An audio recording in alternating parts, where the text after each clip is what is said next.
What's good, y'all? Welcome back to the Playmakers Corner podcast. I am one of your co-hosts for today, Simon Villanos, aka Coach V. I'm another one of your co-hosts for today, Kodey Stoffer. And I am your last co-host, Mazen Austin.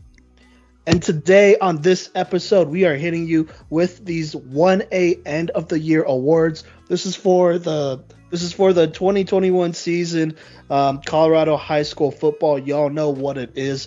First off, just want to shout out everyone who voted on our polls. And speaking of those, let me go ahead and talk about this process here. So in total, there are 5 votes. There are also 4 different awards. So I'm just going to go ahead and say those real quick. Offensive Playmaker of the Year, Defensive Playmaker of the Year. Both of those should be, I shouldn't have to explain what that is. Then we have our Most Valuable Playmaker candidates, and so that's basically MVP right there. And then our Newcomer of the Year award goes to outstanding freshmen who started on varsity, had great performances, and did their thing there. And so each one of us here, us 3, your co-hosts, each have 1 vote to give for these awards here, and there's 4 finalists for each award. So there you go. We each have 1 vote. Then you, the fans, we're basically going to go majority rules. Whoever y'all voted for and got the majority of those votes will count as the fan vote. And so that's the 4th vote. And then our guy, Anthony Garcia from Mile High Prep, quick shout out to him. He went ahead and voted to make it an odd 5 right here. And if you want to check out who he voted for, well, I don't know if he posted his reasons, but if you just want to see who he voted for, I mean, we'll be talking about that as well on here. But you could go to Mile High Prep Report and check that out. He'll be voting for 2A as well, and so you could go ahead and check out those 2A end of the year awards that he put out. I mean, he just voted the same way, basically.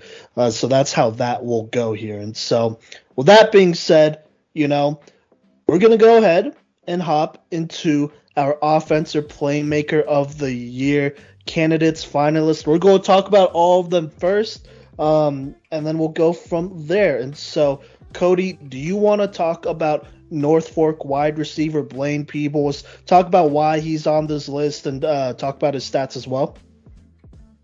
Yeah, sure thing. So Blaine Peebles, he was really popular amongst the fans, as you'll find out here in a second, those exact numbers.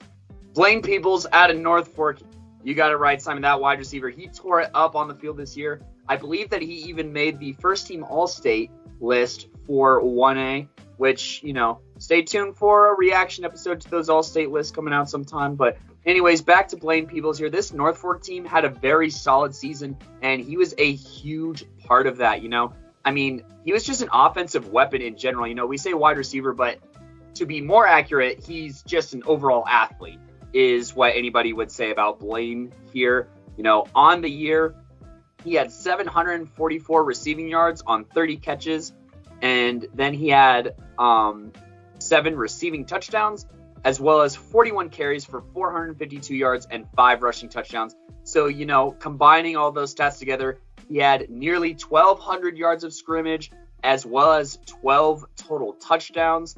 So, that was massive for them this year, where I believe they made it to the quarterfinals, is where their final game was. So, they even won a couple of playoff games as well, against Wiggins. Yeah, it was the quarterfinals where they faced off against Lyman. But overall, this North Fork team, you're going to hear some more guys from this team, and it's because they had an 8-3 season. It was a good season for them. And, Blaine Peebles was just a dog for this team. And, kind of their go-to guy whenever they needed a big play on the offensive side of the ball. They were able to do basically whatever they asked of him, he was capable of doing, is what I should say. And, additionally, he was kind of good on defense. But on the offensive side of the ball, for Offensive Playmaker of the Year, that's what we're talking about. And also, last but not least, he contributed on special teams, which, is a different facet of the ball, but helps the offense's life a lot more with his nearly 500 yards of return yards. There you go. Thank you, Kodey. And with that being said, I'll talk about one of the other finalists here real quick, and that's Wiggins quarterback Cole Kerr. He is a name that you should be it's a name you should probably be familiar with, just because he has won Playmaker of the Week multiple times, including the very first time we had that Playmaker of the Week award here. Was also a borderline MVP candidate. I'm just going to throw that out there as well. On the year, though, 2,120 passing yards. That led 1A with a 59.9% completion rate. 27 passing touchdowns, 12 interceptions. Those 27 touchdowns also led 1A, I want to say. Then also had 131 carries for 1,129 rushing yards, 15 rushing touchdowns. I believe he is one of maybe a handful of quarterbacks in the state that have 2,000 passing yards and 1,000 rushing yards, plus double-digit touchdowns for both passing and rushing. It might be 3 or 4 guys in the state that have done that, and so on the 1A level for him to do that, it should be obvious why he is in the offensive Playmaker of the Year, award running here. So there you go. Now, Mason, do you want to talk about one of the lineman running backs that made this list here, and I'll talk about the other one right after? Yeah, so I'm going to go ahead and talk about the lineman running back, Jeremiah Leeper. He had 194 carries, 1,790 rushing yards, and 17 rushing TDs. His total touchdowns for the year was 17, so it was all rushing, and he definitely got it done for that lineman's rushing attack. I'm going to go ahead and leave it there. If you want to go ahead and talk about this other lineman running back, Simon. Yeah, and by the way, he's a senior, so he was kind of the lead guy there after Corey Taha left. And, this other guy, he was in the same role that Leeper played behind Taha last year, and that is junior running back Gabe Schubarth. On the year, he had 117 carries, so about 80 carries less than Leeper, but still had 1,231 rushing yards and 25 rushing touchdowns, which did lead this lineman team. Also had a reception for a receiving touchdown. I'm just going to throw that in there. And, on the backs of both of these players, this lineman team was able to go to their 4th straight state championship. And in that game, they did keep them in there, even when their star quarterback Trey Hines got hurt. And so that's important to keep in mind. They've been killing it all year, just putting up numbers. And so both of them deservingly are in this running here. But with that being said, let's go ahead and talk about who voted for what. I am actually going to go ahead and talk about who Anthony Garcia of Mile High Prep Report picked for Offensive Playmaker of the Year, and that is Jeremiah Leeper from Lyman.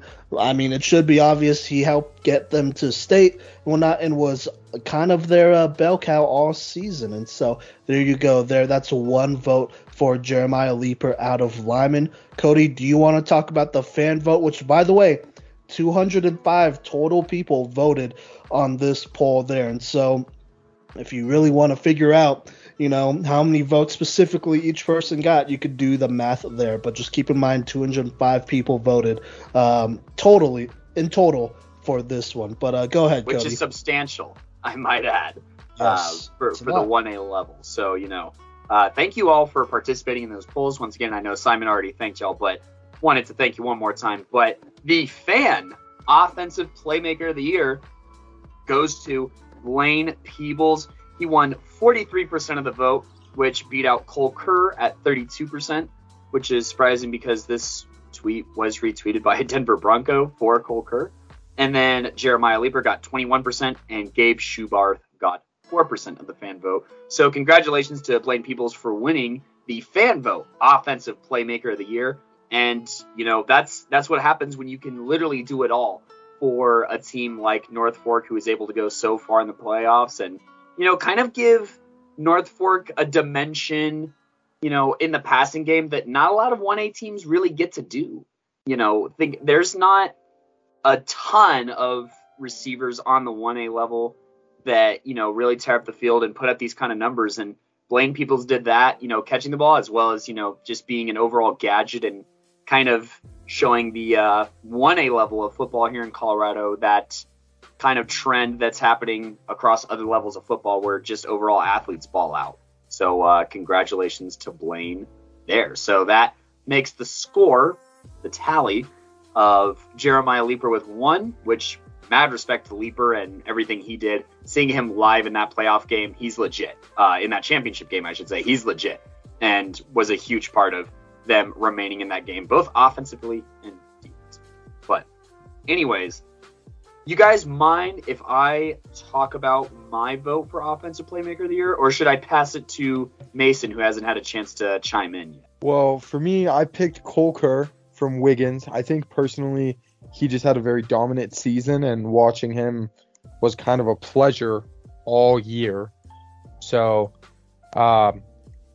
I guess that's kind of where I'm at with that. And then, he won Playmaker of the Week a couple times, and he definitely deserves this, in my opinion. Kodey, go ahead and tell us who you voted for. Well, in the words of the Supremes, I second that emotion, Mason, that Cole Kerr is deserving of Offensive Playmaker of the Year. He is my vote for Offensive Playmaker of the Year. And I just think, I got to see him live, so I saw that he did everything he could for this Wiggins team. They used him in a variety of ways. He was, in a way, their bell cow as far as, being, which is weird to say about a quarterback, but the offense ran through him. He had a lot of autonomy in this offense. He had a lot of control of this offense. They kind of handed him the keys and gave him the resources to succeed. And, he did not disappoint. Wiggins, they're a team that's definitely in contention next year for, state at the 1A level. And a huge part of that is because Cole Kerr as a junior did so well this year, and he will be coming back. And, he had his ups and downs throughout the year, but he was a part of one of the first leads against Lyman in nearly 2 years during their regular season game against Lyman. And, he fought hard against that really tough North Fork defense and just came up a little short. But, I think that he's just a dynamic athlete, and he's got an incredible arm. And, goodness great. You want to talk about scoring, which is what offense is all about, right? This dude had 42 touchdowns. He was one of the leaders in all of Colorado football for touchdowns with his 27 passing and his 15 rushing. So if you're talking about offensive playmakers, well, they score touchdowns, and that's exactly what Cole Kerr did all season long and was integral to Wiggins' success. Go Tigers! And with that being said, I'll go ahead and talk about my vote here. And the winning vote here, and I'm going to go ahead and vote for Cole Kerr, the Wiggins quarterback, the junior Wiggins quarterback. Let me talk about my process, though, real quick here, because I definitely had Jeremiah Leeper right behind him. He was somebody that, I really liked seeing him at state, and he did his thing. We're going to talk about him probably on some sort of list or something in the future here, do a breakdown, because he is exceptional. But I think I'm gonna have to give it to Cole Kerr. I look at this Wiggins team, and they did a lot of things this season that they weren't able to accomplish last season, and it's because Cole Kerr definitely took a step forward. And so I'm going to go ahead and talk about his signature games here. I got 2 that really kind of locked up this award for him, but basically that first game against Highland, the year before they got blown out by Highland. This year they went ahead and took care of business. First game of the season, and that's not an easy game. First game of the season, especially knowing that they just put a whooping on you the season before in the last game of the season. But in that game, he won 14 of 22, 225 passing yards, 4 passing touchdowns on 15 carries. He had 115 rushing yards and 1 rushing touchdown, winning Playmaker of the Week that week as well. Like I said, the first week the first time any 1A player won Playmaker of the Week, because that's when we got that started. And then down the line here, he continued to play well against a pretty good, or at least a well-coached Flatirons Academy team. He won 11 of 16 for 315 passing yards, 4 passing touchdowns, did throw 1 interception, but he also had 14 carries for 161 rushing yards and 2 rushing touchdowns, throwing for 300, running for 150.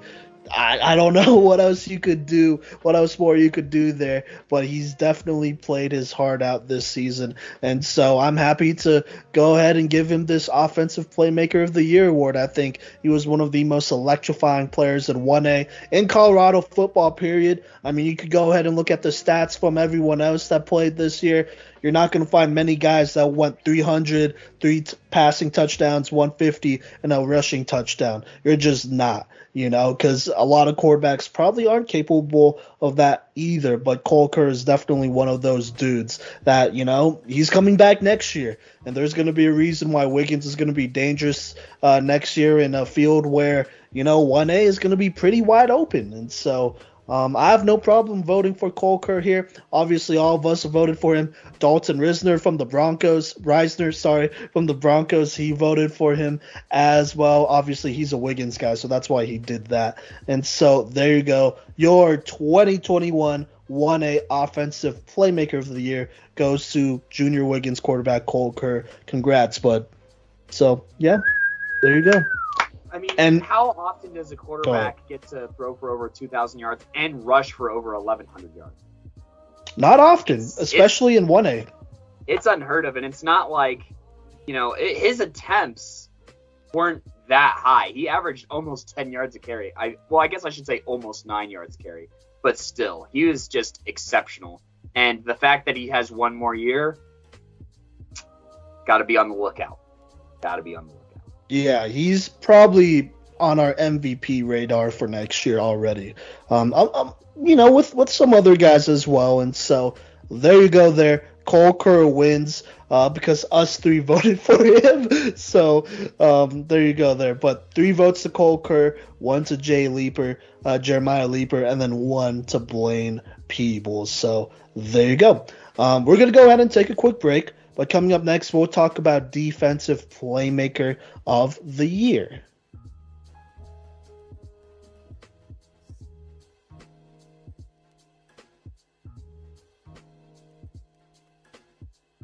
Hi, all. Welcome back to the Playmakers Corner podcast. I'm joined here by my co-hosts Mason Austin and Simon Villanos, a.k.a. Coach V. And we are talking on this segment, Defensive Playmaker of the Year. We love these end of the year awards. We appreciate all the fan participation on the Twitter polls. And, I can't wait to talk about these guys here because they were all exceptional. This process was grueling to come up with some Defensive Playmaker of the Year candidates on the 1A level because there are a lot of very physical, hard-hitting studs on this level. So, 1A football, there are a lot of grinded out, a lot of running between the tackles. So who stops the running between the tackles is the question. And so one of the guys here that I'm going to talk about is out of Highland High School defensive end Caleb Polk. He had 73 total tackles on the year, 17 and a half of those being for loss, 11 sacks, 13 hurries, 3 forced fumbles, and 3 fumble recoveries. He was a do-it-all kind of defensive end and he's not incredibly big. He's 5'10", 180 pounds, but boy, is he quick and does he have some moves, and a lot of these guys, they play offense and defense. So for him to still succeed at such a high level, with the workload that he was looking at is just phenomenal, honestly. Like, he was also a running back as well as a returner for this Highland team. So that's a huge testament to just how good of an athlete he was for this Highland team. And so, he was someone who had my vote here. And so, he was a part of a very solid Highland defense. They had, they held another playoff team, Bennett, to just 6 points. They held Platte Canyon, who's, a competitive program on this 1A level, and what probably should have been a playoff team, to 6 points in a huge win, as well as, holding some high-flying offenses like Estes Park to just 28 points and getting a win above those guys. And, he sacked a plethora of quarterbacks this year and helped a lot of these teams, helped, I should say, Highland stay competitive against some of the top teams in the state, like a Yuma, like a Strasburg. This team is not going to be the same without the senior DN/edge linebacker, Caleb Polk. So that's Highland's Caleb Polk, everyone, one of our candidates for Defensive Playmaker of the Year. Simon, would you like to take us to a guy that I a guy who plays for a team that I somewhat mentioned here, and how important he was to that defense? Yeah, so I'm going to go ahead and talk about this senior here. Peyton's defensive tackle / linebacker, Zach Cobb, on the year had 123 total tackles. Pretty sure that led 1A, if I wasn't mistaken there, in tackles. Had 15 tackles for losses, 2.5 sacks, forced 3 fumbles, also recovered 3 fumbles, and then 3 pass deflections. This kid was a beast.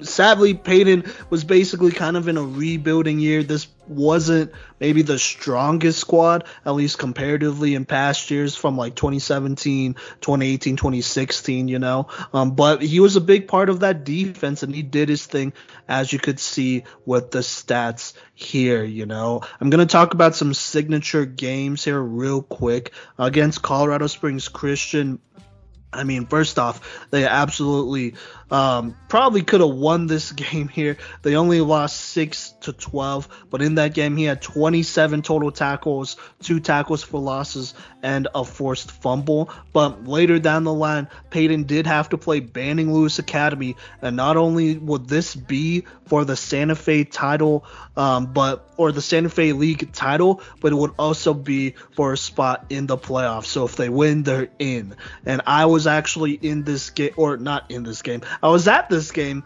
over in Falcon, where this game took place between these two teams that are relatively close to each other, kind of in that Falcon area. And he went crazy. He had a very good game against a pretty solid Banning Lewis Academy team that is on the come up here. But he had 17 total tackles, 7 tackles for losses, 1 sack, and also a pretty big forced fumble that will kind of turn the tides of that game pretty much for Peyton and help them continue to dominate here as they go ahead and took care of Banning Lewis Academy 24-13. Would play Del Norte the next week, destroy them 49-0, but unfortunately they would pull a Centauri, who would be your state champs, and lose to them 6-45. Did have 10 tackles in that game, plus I'm pretty sure he had a fumble recovery against Centauri. And so there you go. That is Zach Cobb, your tackle leader on the 1A level.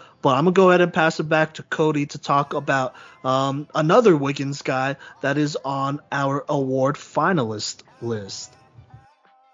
Yeah, so this guy I actually also got to see live because, I went to a Wiggins game where I also saw Cole Kerr. And he was integral to the game that I saw. But that is going to be defensive lineman Pepper Rusher, who was a dog this year at a D-line position nonetheless. He had 108 tackles. It did not list how many for loss, but I'm sure he was hovering around that 15 to 20, maybe even 22-ish mark, because he was constantly in the backfield against the Yuma team that I saw on that very breezy Friday night. And boy, what a great atmosphere out there in Wiggins, by the way. And so, anyways, back to talking about Pepper Rusher. He was a huge piece of this Wiggins defense, and that's why he's here, isn't it? And so, for this Wiggins team, specifically in the game that I saw, he had the game-winning blocked field goal. So, it was a high-stress game.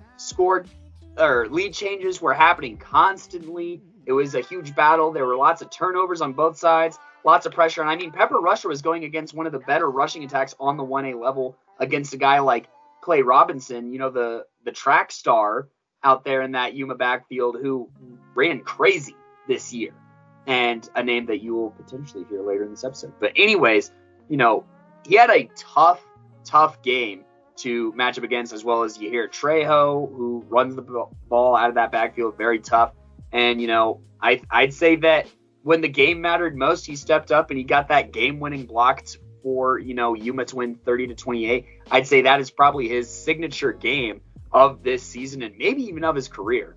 And, yeah, he's just a force in the middle. He has very strong arms, and he fires off the ball pretty quick, honestly. And, yeah, I was a huge fan of him when I watched him at that game. And, yeah, he's just a very high-impact player on a very critical defense. So, and in addition, he also had 10 sacks on the year. So he's not somebody who just does well in the run game. He can also pass rush too. And that's just something that you don't really see out of these interior defensive linemen. And so I had to put some respect on that. But that's Pepper Rusher. Mason, talk to us about another North Fork player, actually, and what that squad looked like with him on the field. Yeah, so I'm going to talk about their defensive end, Colson Holenbeek.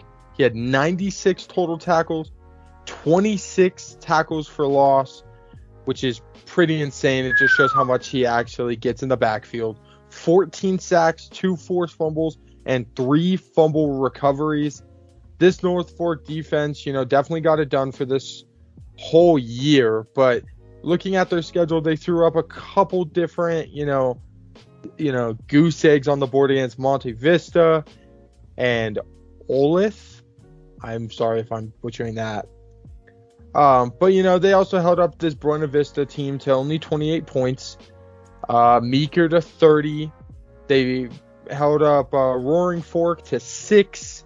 Gunnison to 6. Wiggins to 25. Ultimately losing in playoffs to linemen. They went to state and they were the runner-up, 46-19. But this defense definitely got it done all season long, and this guy was no slouch on that level. And if you guys don't mind, I think I'm going to go ahead and talk about the fan vote here, if that is all right with you guys. Go for it. Well, the fan vote picked Colson Holenbeek as their guy with 46% of the votes. And Simon, how many votes were on this one? On this one, there was 177 total votes on Defensive Playmaker of the year. So he got 46% of 176. Or 77. Sorry. So, yeah. That is definitely a huge number of votes, like a huge percentage. And he definitely deserves it. It's shown. Do you guys want me to go ahead and talk about Anthony's pick and then mine after that as well? Yeah, go for it. Okay, well, I'm going to say Anthony went ahead and picked Holenbeek as well to pick this. And, as we said, all his picks are on, is it the Mile High Prep Report? The Prep Report? Yeah, it's all his stuff is on there. All of his picks are right there. But I'm actually going to pick Pepper Rusher because I think he got it done all year for this team. Shout out to the Denver Bronco, Dalton Reisner, for also shouting out this kid. But, I've watched his film, and I think he is one dominant defensive lineman with 108 total tackles and 10 sacks. He definitely got it done, and I think he was a huge impact player for them. I'm going to go ahead and pass it over to you, Simon. Who do you think deserves this title? By the way, Pepper Rusher had 42% of the fan vote, so it was really close between Pepper Rusher and Colson Holenbeek, so just keep that in mind. But, I think I'm just going to go in a different direction here, and I'm going to go ahead and give my vote to Payton linebacker / defensive lineman Zach Cobb. My thought process here, I saw him live. That obviously, affects how I vote. But he was a beast all season. He led this team in tackles and the 1A level in tackles as well, just killing it game after game. He was always flying all over the field, just causing a lot of trouble here. And this Payton team really revolved around this linebacker, if I'm being completely honest with you, and how tough he is and how that kind of just translated to everyone else. And so I'm going to have to give my vote to Zach Cobb here from Payton. Kodey, do you want to talk about your vote here? Yeah, I'm going to actually continue the pattern of voting for people who you've seen more often, IRL, and my vote is going to go to the D tackle, Pepper Rusher. I think that, his stats don't even tell the whole story of just how impactful he is to this Wiggins defense.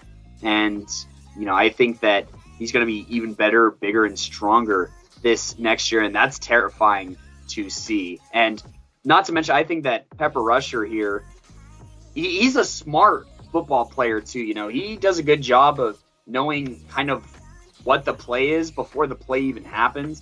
And, even when he doesn't, his reactions are spot on, and he's able to beat almost anything that you throw at him, and he beat an occasional double team or two when I saw him. And it's a guy that you need to throw a double team at, or he's going to wreck your game plan. So, I'm going to have to go with Pepper Rusher here. And, that puts us at a weird spot here where the fans and Anthony Garcia have 2 votes for the defensive end Colson Hollenbeek. And respect to all these guys, by the way, for making it on our list. Like, being a part of this top 4 for any of these votes is a very high honor, and one that we did not take lightly as far as making decisions and tough cuts. So congratulations to all these boys for making this list. But Colson Hollenbeek at 2, Pepper Rusher with 2 votes as well, and Zach Cobb with 1 vote. And so, Simon, I hate to, chop off your vote like this because, Zach Cobb is a great ball player. But with Hollenbeek and Rusher being tied 2 apiece, I think that leaves you to be the tiebreaker between the 2. So, Simon, will you please name our defensive playmaker of 2021? Okay, with this being said, I did not know how Kodey or Mason was going to vote leading up to this recording, and I think that's just mostly how we're going to do this for every award show. And so this is definitely on the spot. But I'm going to go ahead and pick Pepper Rusher to be our defensive playmaker of the year from Wiggins, Colorado. Look, here's where I'm coming from. Obviously, I voted for Zach Cobb, so this is definitely my second vote here. But I'm picking Pepper Rusher just because I looked at his film, looked at Hollenbeek's film. No disrespect to him, to Hollenbeek, because he did have 26 tackle for losses, which is pretty good, coming from the defensive end position. But I like Pepper's. I just liked his film a lot better, to be honest with you, coming off that edge and just doing his thing. I think also that blocked kick in that game against Yuma had a lot to do with my decision. And like I said, it's on the spot, but I feel like this is as honest as it could get. I really like Pepper Rusher's film, and I'm looking forward to more from him. So yeah, there you go. But our 2021 1A defensive playmaker of the year goes to Wiggins, defensive tackle / linebacker, Pepper Rusher. So yeah, that was crazy. But with that being said, decided right here on the spot. Yeah, I'm not even gonna lie. I thought about it like before we started recording the segment. I was like, I think Hollenbeek might have my vote. And then, I don't know. I just thought about the film, and I'm like, but I like Pepper's film just a lot better. So I'm a go with that. Not a lot better. I liked it better. Not by a lot, but, just a good amount. So there you go there. But, yeah, decided here. And I'm sure this won't be the last time it happens. But if it is, that'll be pretty wild, since it is our first end of the year awards. With that being said, is there anything any of you want to say here about our defensive playmaker of the year before we move on? Congratulations, I believed in you the whole time. I didn't need to wait until the last second like Simon. Well, mine is from the heart, so that's how you know it's real. But anyways, coming up next, we're going to talk about newcomer of the year candidates. This goes to our best freshman in 1A. So yeah, coming up next. No team.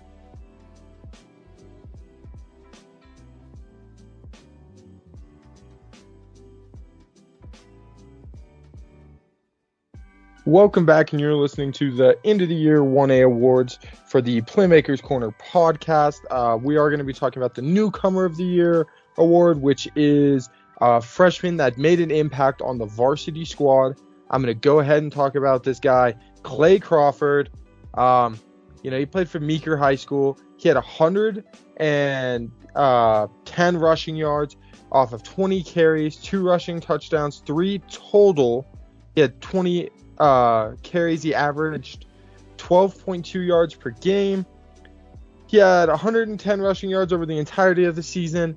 He had 9 games played, 2 solo tackles, 4 assisted tackles. But on special teams, he did go ahead and have 156 yards.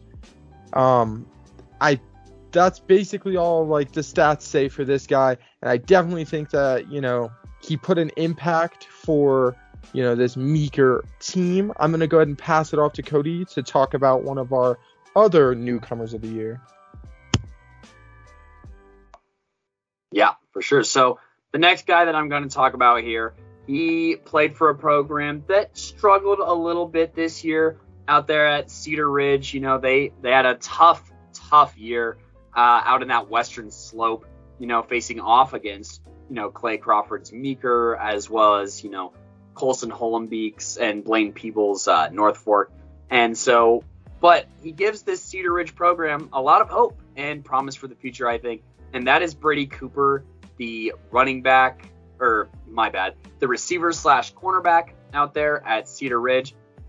As a receiver, he caught for 239 yards, but I think the really impressive thing is on 22 receptions, he had 6 touchdown catches. So over 25% of the time when he caught the ball, it was a score. And one of the more notable games here is against a very stout North Fork team. They overall as a team, Cedar Ridge struggled in this game, but in that game, he had 9 receptions for 91 yards and a score. And I really think that is, his coming out party because, in previous weeks against, Meeker and Gunnison, he did struggle to find receptions. Not so much the end zone, having scored in, 5 of the 8 games that he played this year, which is crazy for a freshman, honestly. But, I think that this North Fork game is something that we should expect from him in the coming years as he continues to move up in his classes. And then he ended the season against Roaring Fork with a 34-0 dub, catching 3 passes for 39 yards and 2 touchdowns in that game. So, he balled out there. And I also want to talk about defensively just how much of a stud he was. He had 37 tackles at the corner position, which I think is crazy to think about. And, his biggest game there is against Gunnison. He had a tackle for loss, and against Monte Vista, he had 10 total tackles.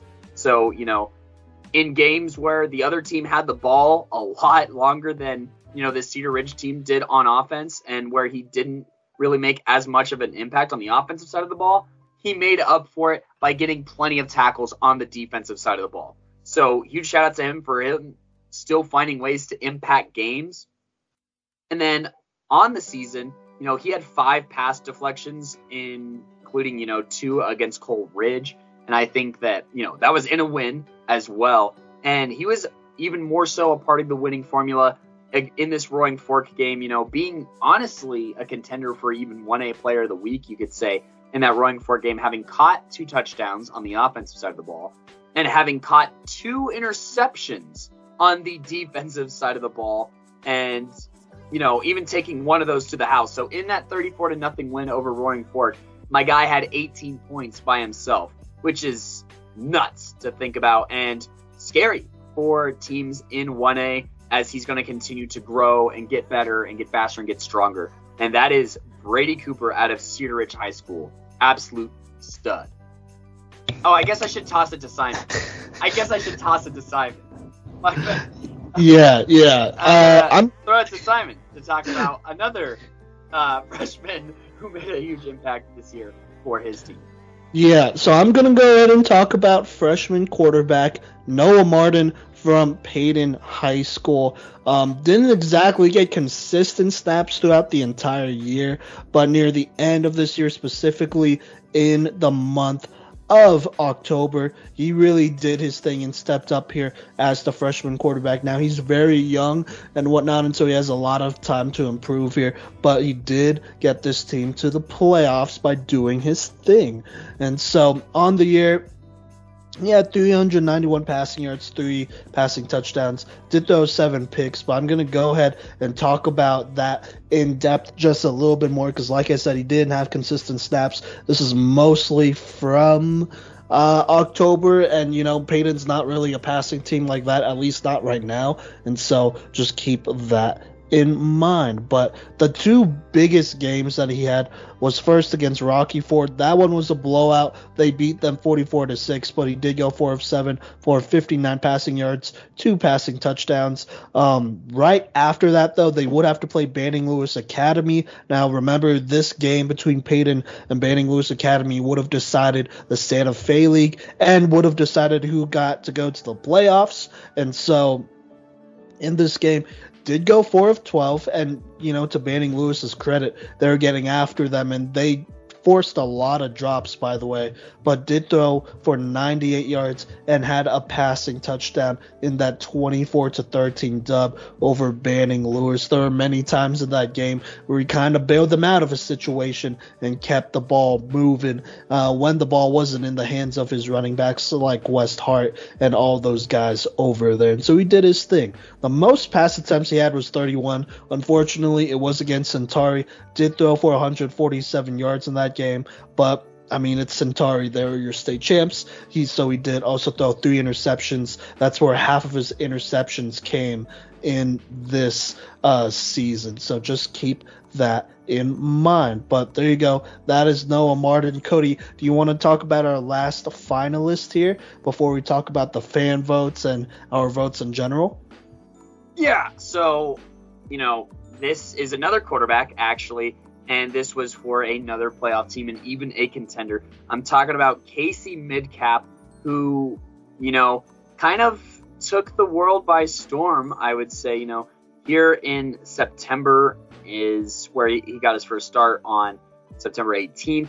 And then, I'd say that he really takes off here against Wiggins is his coming out party, where he goes 9 of 13 for 120 yards and 2 passing scores, not to mention that he added another 58 yards on the ground. So, he actually didn't start this season as a passer. In his first game against Estes Park, he only ran the ball. He had 4 carries for 62 yards and a score.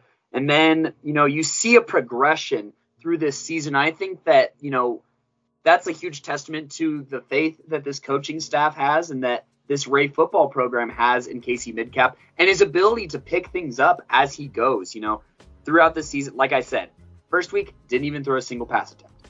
Second week against Burlington in a 34-0 win, he throws 6 passes, completes 50% of them, 44 yards. Solid day for a second game and a dub. And then Wiggins, who, has won 2 of our awards, Defensive Playmaker and Offensive Playmaker of the Year up until this point, he steps up and he gets a win for Ray against, a powerhouse in Wiggins. And it was a close win, and he had to play mistake-free football, and that's exactly what he did, going 9 of 13 for 120 yards and 2 scores. That's what's going to separate you in these next few years from the contenders and the pretenders on the 1A level is how many mistakes do you make.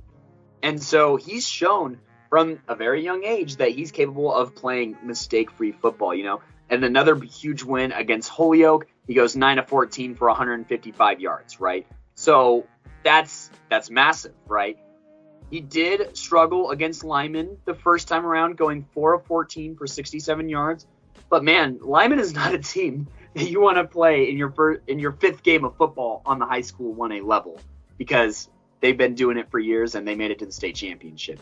So, that's a tough opponent to face. However, he bounces back a little bit here and helps eke out this win against a Yuma team 13-7, in which he actually scores both of their touchdowns, throwing for 1 and passing for 1. He did throw 2 picks, but a win's a win, and especially after a week where you get absolutely just despawned by Lyman, it's a tough thing to come back and flip around the next week and get a win against another playoff team, and that's what he did. Then fast forward a little bit, he has a great game against Highland, going 15 of 20 for 162 yards and 2 scores. And last but not least, a lot of people may look at this Lyman game and think that it was a lot of the same. This is a game that I actually watched a stream of and watched KC Midcap. And, they lost to Lyman 8-42. However, that is not the full story of this game. This was a pretty competitive game through 3 quarters. And KC Midcap, you look at the first game going 4 of 14. He went 18 of 27 for 183 yards and a touchdown in this game. And I think that's more indicative of what we're going to see. They leaned on him a lot in this game. The Ray offense couldn't get a whole lot of their rushing attack going. Lyman actually suffocated it pretty hard, not going to lie. Their front 4 was kind of bullying this Ray offensive line, in the run and the pass. Casey didn't have a lot of time to throw, but he consistently found guys open. And this doesn't even mention that there was probably like 4 drops in this game that could have been first downs or maybe even potentially touchdowns, depending on their catch and run ability. So, he performed well, but he could have performed great against, the state runner-ups as a freshman. In just one game's difference between the last time and the first time, or, what I mean is from his first game against Lyman to his second game against Lyman, the improvements were exponential. And I think that the potential there for him and this Ray team is pretty high for these next, 3 seasons that they have him.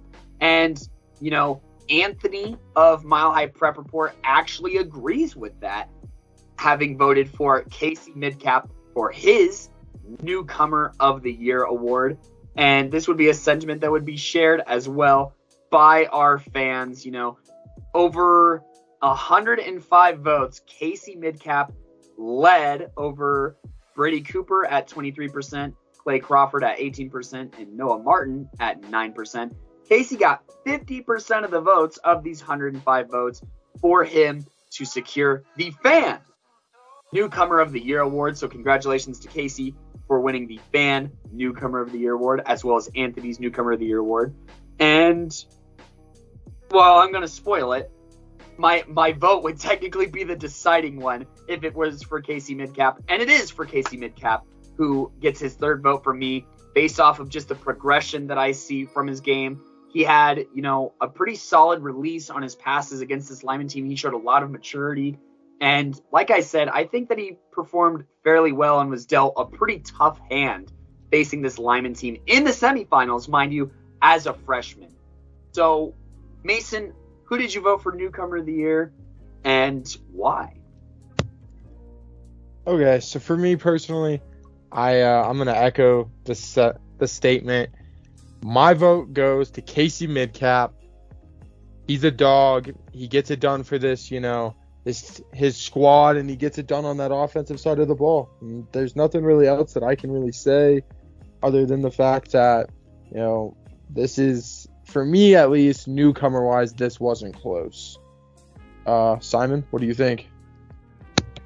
Well, my vote technically doesn't matter at this point, but for the record, I was going to vote for Casey Midcap here. Unanimous. Yeah, so the first unanimous, you could say that word, unanimous winner of any end of the year award we have here, Casey Midcap. The reason I voted for him, that Wiggins game was real telling. He went 9 of 13, 120 passing yards, 2 passing touchdowns. Also had 58 rushing yards. That's not an easy team to beat or to do that against, and so that's big time. Also against Holyoke, they have one of our MVP candidates, Miles Sprague, over there, but he did go 9 of 14, 155 passing yards. Also had 63 rushing yards and a touchdown in that game against Holyoke. And so Casey Midcap, I think, is definitely a quarterback on the rise. He's going to be special here on the 1A level, as he does still have 3 years left here. And so, Ray, they're a team to look out for. Casey Midcap kind of they're a good team in general, Ray, but Casey Midcap kind of adds another dimension to that, and so it'll be interesting to see how he develops and if he can get this Ray team into a contender spot, which isn't far. It's not super far off to think about that. So yeah, but there you go, 5-0. Casey Midcap is your 2021 1A Newcomer of the Year award winner, Casey Midcap, the freshman, obviously, from Ray High School. So, yeah. But coming up next, we are going to wrap this end of the year award show up and talk about our most valuable playmakers, our MVPs, and go ahead and award the most valuable playmaker here in Colorado.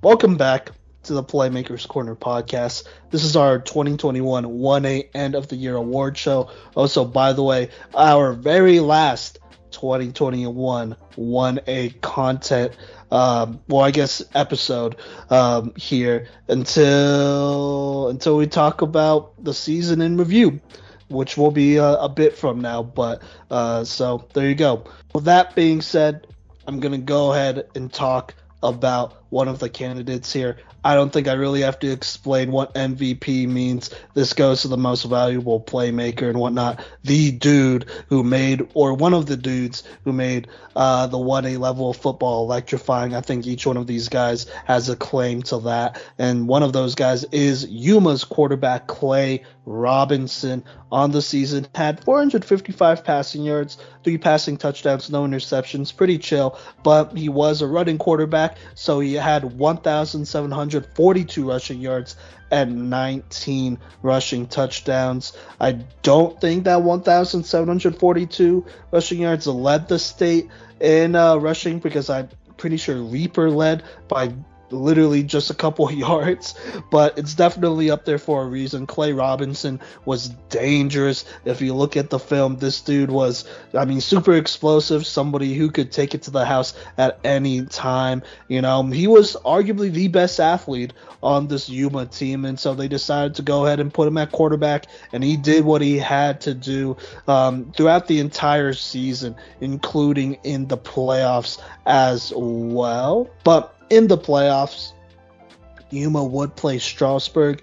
In that game, one of two for 29 passing yards, but he did run for 198, jeez, that's wild, rushing yards and 4 rushing touchdowns in that playoff game against Strasburg there in the first round. Now, unfortunately, they would play Centauri in the second round. Still, though, on 34 carries, he would run for 156 rushing yards and a rushing touchdown there against Centauri. And so he's had some big games throughout the season. That is why he is in this MVP race. Now, Kodey, do you want to talk about the next guy here? Do you want to talk about the next guy here on our list, or on our MVP finalist list? Absolutely. This guy, as far as most valuable playmaker goes, has a very strong case. Kelton Turner of the Meeker Cowboys, Dem Boy.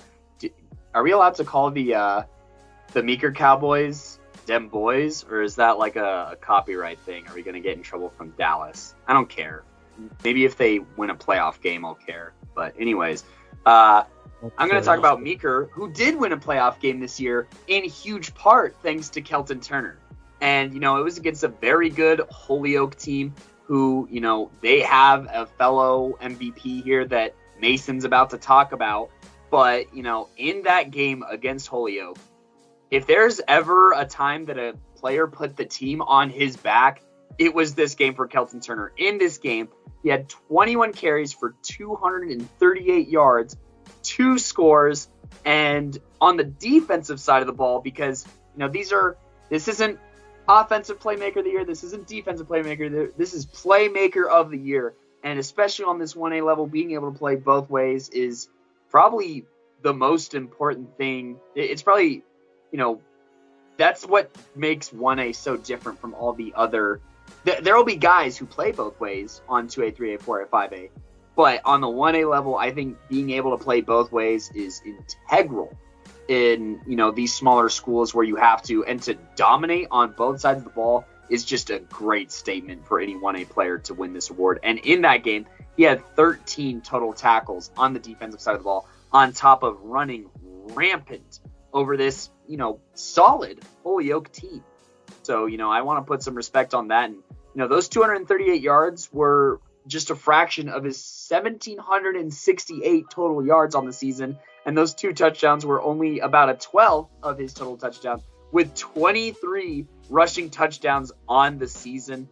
And yeah, those are some of his big stats on the offensive side of the ball. He's not really receiving that. He's a power back, and he's a hard-hitting defender as well, as evidenced by his 105 tackles on the year with, there's 6 games where he breaks double digits. So he was one of the state's, leading rushers, maybe even the leading rusher in 1A. If I forget what Leaper's total was, but he's right there with Leaper. He's one of the leading tacklers in the state as well, with over 100 tackles. So, he's hard-nosed, and just because he doesn't catch passes out of the backfield doesn't mean that he can't catch. On the season and in this Holyoke game, once again, he had 2 interceptions for 125 return yards, which is just nuts. And he took one of those interceptions to the house. So in that game, he was literally carrying Meeker, and they only won this game by a touchdown. So every score counts, including all of Kelton Turner's scores. So, huge shout out to him and what he did for this Meeker team. And on the year, he had those 2 interceptions against Holyoke. He had another 2 interceptions over the rest of the season, including a pick 6 against Center in a huge win. And yeah, he was just a force of nature down there in Meeker. But Mason, why don't you talk about, a guy that we've briefly mentioned in O-Poi and briefly mentioned in D-Poi, and now we're going to bring up an MVP because he really is the do-it-all guy on the 1A level. Yeah, no, definitely I will. But I do want to say for Kelton Turner, I did the math. He is 22 yards behind Jeremiah Leaper, just so you know, on rushing. But I am going to go ahead and talk about the athlete from Holyoke High School, Miles Sprague, who he had a very remarkable season. 529 rushing yards and 8 rushing touchdowns, 19 receptions for 278 receiving yards and 5 receiving touchdowns. Then on the defensive side of the ball, he had 75 total tackles, 2 tackles for loss, 3 sacks, 2 INTs, 7 pass deflections, and 4 forced fumbles. And if that wasn't enough, he goes ahead and on, special teams gets 2 blocked kicks. This guy gets it done for this, Holyoke squad, and he is probably, athlete is the way to say it. You definitely can't put a position on him. So I definitely like seeing, the fact that he has all 3 levels. That's definitely what makes an MVP candidate. And, it makes it real tough to decide. Simon, do you want to go ahead and talk about our next guy here? Yeah. Also, by the way, Miles Sprague, our number 3 ranked inside linebacker in the state of Colorado for the class of 2022. So just keep that in mind. But the last guy I want to... He has an interview that you need to go listen to. He does, from before the season, so just keep that in mind. But yeah, so check that out if you haven't yet. But the last guy I want to talk about here, last but definitely not least, is Centauri's senior running back, Mason Clonch. Before the season, we knew he was going to be one of those dudes who would be in this running for either MVP or O-Poi. But, here he is in the MVP race. On the year, he had 968 rushing yards, 16 rushing touchdowns on offense. On defense, he contributed a lot as well. Had 112 total tackles, 23 tackles for losses, 1.5 sacks, 2 interceptions, 1 forced fumble, 2 fumble recoveries. Also had a punt return for a touchdown, and a kick returned for a touchdown. And so there you go. That's Mason Clonch from Centauri. Obviously, he was a big part of their run to state and winning state for, I believe, the first time in school history. Is that right, Kodey? Or Mason? Allegedly. I haven't been around since the beginning of Centauri, but I'm pretty sure that's what it was. Okay, well, yeah, that's what Chassa said. So there you go there.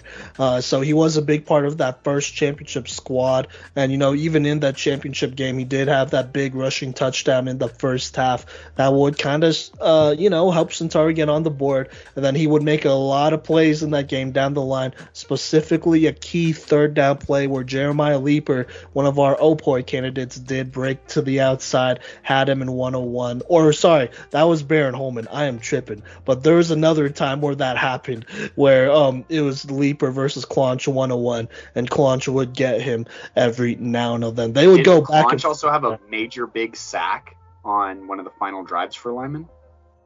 Well, you said it. He did have a sack in that final drive for Lyman as they were driving in the final seconds of that game to potentially win it. So there you go. There did a lot on defense, from helping kind of contain Leeper and Schubarth, by the way, because Gabe Schubarth really didn't do anything in that game. I'm just going to be completely honest with you. And part of the reason was because Mason Clonch and his squad was there.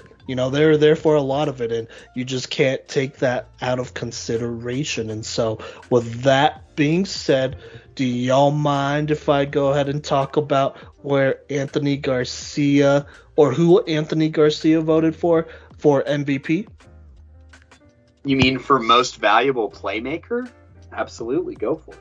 Yes. So for MVP, he voted for Centauri's Mason Clonch. I think that should be easy. I mean, he was probably the MVP of that game as well, so nothing too crazy there. And you know what? I'm actually going to go ahead and talk about who won the popular vote here as well. There were 132 votes. This was probably the closest. It was the closest poll out of the four that we put up, at least so far right now. And so with that being said, Mason Clonch did win the popular vote with 33%, which is pretty crazy because it was definitely close. Just going to go ahead and say Miles Sprague, he had 25%, and then Kelton Turner and Clay Robinson tied at 21%. And so that's out of 132 votes. So there you go there. Now, Mason or Kodey, do y'all want to go ahead and talk about who you voted for Most Valuable Playmaker on the one? I'm still deciding on who to vote. Okay, so we're going to go ahead and go to Mason because Cody said he's going to change his mind.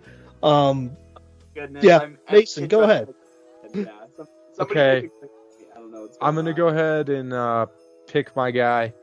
I'm sorry, Kodey, but your vote is outvoted because I'm picking Mason Clonch.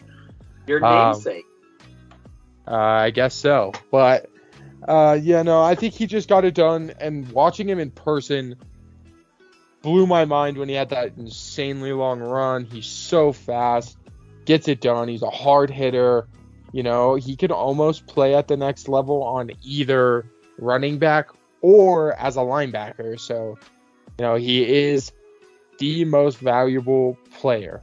So, there we go. So, Kodey? Kodey, have you decided? Okay, I will go next. So I'm going to go through my thought process here real quick here. First off, I'm voting for Mason Clonch. I think it's really hard to not give it to the guy who did it all. Not only in that state championship game, but he's the reason they got there, to be honest with you. He really turned up all season, and so... he really turned up all season on offense and defense, and so I feel like I kind of just have to give it to him here because he earned it, But I was thinking about some other guys. I want to shout out Miles Sprague here because he did it all. If you look at his stats between rushing, receiving, defense, the dude was a stud. It was just a shame because I kind of felt like Julio could maybe go a little bit deeper in the playoffs. They didn't. That obviously affected who I was going to vote for there. So right now it's 4-0 Mason Clonch. I'm pretty sure. So Kodey, you could go ahead and say who your vote is. Yeah, you got it. I am going to make Playmaker of the Year on the 1A level for the 21 season unanimous by putting forward my vote for Mason Clonch. Now, before I elaborate why, I'm also going to take time to just put some respect on Kelton Turner's name. He balled out this year and was the reason that this team was good. He had over 50% of this team's offensive yards, including their quarterback, who throws the ball. I don't think anybody else did that this year, having over 50% of their team's total offensive yards. That's nuts. And not to mention he was their second leading tackler. Not to mention that as far as total scrimmage yards, including just his interception returns, because he doesn't return kicks, he doesn't return kicks really. He returned 2 of them this year. He had 47% of the team's total yards, including other people getting interceptions and kick returners and punt returners. So, damn, Kelton Turner is a baller and he needs a shot on the next level. I don't care really, because I really think that this Kelton Turner tough kind of meeker team, I think that they have potentially a different result than some other teams with depending on the matchups that they get. And I mean, he beat the snot out of a North Fork team that was incredible, on the defensive side of the ball, and just sunned them and helped this meeker team go 6-0 on the Western Slope League, which is a tough league on the 1A level. But anyways, Kelton Turner, I'm sorry. I was so close to voting for you, but there's just something about the multi-dimensionality. I don't know if that's a real word, but now it is. I'm going to say it. Of Mason Clonch, not only on the offensive side of the ball, being a great running back. I don't even know if these stats are updated, by the way, for this, Centauri school. I think that he might even have more than the listed stats that were listed, because I think that those stats are only through the regular season. Yeah, I'm actually correct. So they don't even include playoffs, which is where he did a lot of his damage. Like Simon and Mason said, we were all there for that 1A state championship game, and he was dynamic in that game. And I think that, he's just a great ball player offensively. Defensively, 23 tackles for loss goes crazy. And, as well as his special teams capability, I think that, he's a guy who could make a lot of noise on the next level as, just an athlete in general. And, he has a pretty solid frame as well. I'm almost turning it into a breakdown. But really, that's what it came down to when I was going back and forth between these two guys, is just thinking about what they could do on the next level and what they have done on this level. And Mason Clonch is a dynasty killer.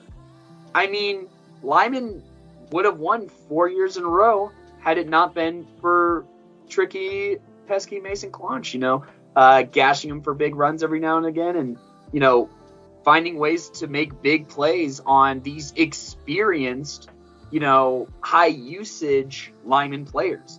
So, I'm going to put a lot of respect on his name. He gets my Playmaker of the Year vote. And Simon, you should remember from our 1A, preview, how high I was on this Centauri team because of Mason Clonch. And so I'm going to follow through with what I was talking about at the beginning of the year. I'm going to carry it through and be consistent here to the end of the year. And I'm going to make it a unanimous Playmaker of the Year for Mason Clonch, the state champion and leader of the Centauri Falcons. All right. Also, Mason Clonch, his stats are in for the playoffs, because I see his Lyman, Buena Vista, and Yuma games. I'm sure. I don't know. I mean, they can't be updated now, so there you go. Those are the stats he had. Obviously, still MVP worthy, regardless. Oh yeah. So there's just some regular season games. That's what it is. Just weird. Yeah. But they could have rested him still, though. So there you go. There. So just to recap, our 2021 1A MVP Most Valuable Playmaker award goes to Mason Clonch. Our 2021 1A Newcomer of the Year award goes to Ray's freshman quarterback, obviously, Casey Midcap. Our Defensive Playmaker of the Year award goes to Wiggins defensive tackle / linebacker Pepper Rusher. And then our 2021 1A Offensive Playmaker of the Year goes to Wiggins quarterback Cole Kerr. So there you go there. Really interesting. I would ask y'all what y'all think. Yeah, no, first off, congrats to everyone here. But I was going to say, I would ask y'all what y'all thought about this, but you know what? Let's just go ahead and save this for our end of the year recap, or well, it wouldn't be it would be a recap, season in review, which will probably come in the end of January there. So yeah, so be on the lookout for that. Well, that's going to be an episode where we just talk about 1A and, the people who won this award, probably a little bit more in depth. But for now, that will be it. Mason, Kodey, is there anything else you want to add on? Nope. I just want to say thank you to all these players and, all the players that we had in consideration. These lists started off a lot bigger than 4. There's some ballers on 1A football. And, I think all of these guys are, aspiring to reach higher than these high school football ceilings that are kind of placed on them, being 1A guys, and reach the heights of one of our best supporters of this episode, and these polls, in Dalton Reisner, being a 1A guy who went college and he's playing pro football right now. So 1A football players, you got to believe in yourself, and you could be like these guys as well as like Dalton Reisner. You just got to put in the work and put in the hours. It's about drive. It's about power. So, huge shout out to all these players. And thank you all for voting on the polls. Continue voting on them for 2 through 5A. Simon, I'll let you do the rest of the outro. Okay. All right, for sure. So, first off, thanks again, 1A, for voting. Well, thanks, everyone, for voting on these polls and whatnot. We really appreciate that. Also, to the 1A level, one more time, and the 1A communities out there, thank you so much for supporting this podcast. We're going to continue to talk about 1A football, not just, next year and next season, but we are going to do in-depth film breakdowns of probably all of these players at some point, so be on the lookout for that. To receive that news, though, go ahead and follow us on social media. That is at the Playmakers Corner on Twitter, Facebook, Instagram, TikTok, YouTube as well. I'm just going to throw this out there just so y'all know. Subscribe to our YouTube channel. We almost always release 4 YouTube videos / TikToks, whatever you want, about these end of the year finalists, and we'll do that for each level. And so if you want to see highlights and stuff from each of these players, know what their stats are, we put them all in one video. Usually we post them on TikTok throughout the week, but they are all usually posted at the same time on YouTube right when the polls open. So go ahead and subscribe to the Playmakers Corner on YouTube there. If you're listening to us on a major streaming platform, which I assume you are, but if you are, go ahead and give us some love, give us a good rating, leave a good review. Make sure you type those out. Is that for Apple Podcasts or Spotify? I think it's Apple. That's an Apple Podcast thing. Okay, well, if you're listening to us on Apple Podcasts, which stats say most of y'all are, go ahead and leave us a good review and rate us and do all that great stuff. You can also leave us voice messages on Anchor, as I found out like 3 weeks ago.